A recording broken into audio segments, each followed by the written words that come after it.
ظلم، وأشهد أن نبينا وسيدنا محمدًا عبده ورسوله الذي أشرقت بنور سنته الظلم، صلى الله عليه وعلى آله وأصحابه وأزواجه من هلت الديم ومن صب ماء السحاب وانسجم، وما جرت بطون الأودية بسيل الفضل والكرم، وسلم تسليما كثيرا عدد القطر والنبت والرمح والمرخ والطلح والسلم. أما بعد، فيا أيها المسلمون اتقوا الله وراقبوه وأطيعوه ولا تعصوه. يا أيها الذين آمنوا اتقوا الله وكونوا مع الصادقين. أيها المسلمون، وإذا دبت عقارب حست وكمنت أفاعيهم بكل مرصد فاستعيذوا بالله من شرهم، ولوذوا بالله من مكرهم، وتحصنوا بالأذكار من غدرهم، وتحرزوا من غوائل حسدهم، وابتعدوا عن ملابستهم، واستغنوا عن مجالستهم، وامتنعوا عن إدنائهم لعظ ندائهم وإعواز دوائهم وعظم بلائهم.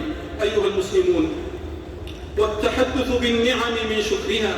ومتى خشي المسلم نفوس الحاسدين وعيود الحاقدين كتم وأخفى.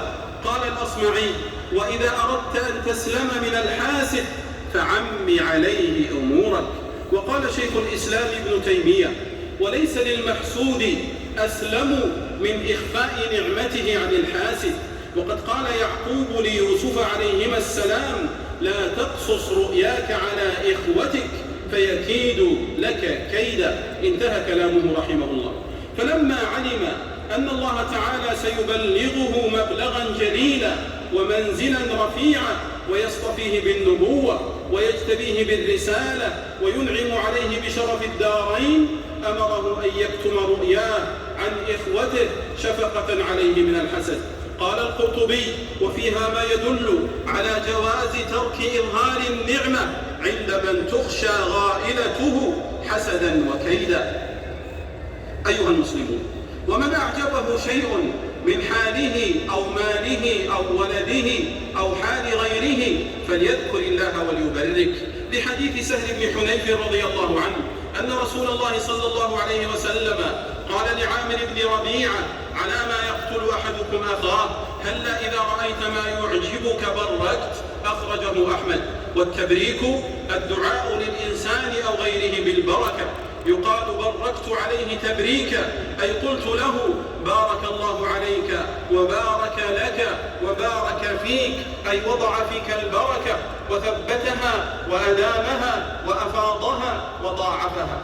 والبركة لكونها خالصة تتعدى باللام، ولكونها نافذة تتعدى بالفاء، ولكونها نازلة من السماء تتعدى بعلى، تصويرا لصب البركات وإفاضتها من السماء. حفظنا الله جميعا من حسد الحاسدين وحقد الحاقدين وكيد الكائدين ومكر الماكرين وظلم الظالمين، وبارك فينا ولنا وعلينا من بركاته المتوالية المتتابعة المتكاثرة والدائمة الشاملة إلى يوم الدين. وصلوا وسلموا على أحمد الهادي شفيع الورى الطرى، فمن صلى عليه صلاة واحدة صلى الله عليه بها عشرة. اللهم صل وسلم على نبينا وسيدنا محمد بشير الرحمة والثواب ونذير السطوة والعقاب الشافع المشفع يوم الحساب. اللهم صل عليه وعلى جميع الآل والأصحاب، وارض عنا معهم يا كريم يا وهاب.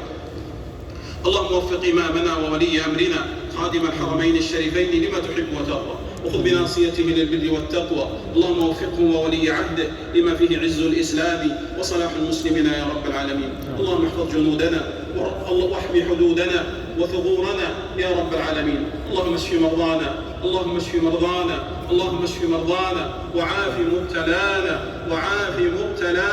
وارحم موتانا، وانصرنا على من عادانا يا رب العالمين. اللهم اجعل دعاءنا مسموعا ونداءنا مرفوعا يا كريم يا عظيم يا رحيم.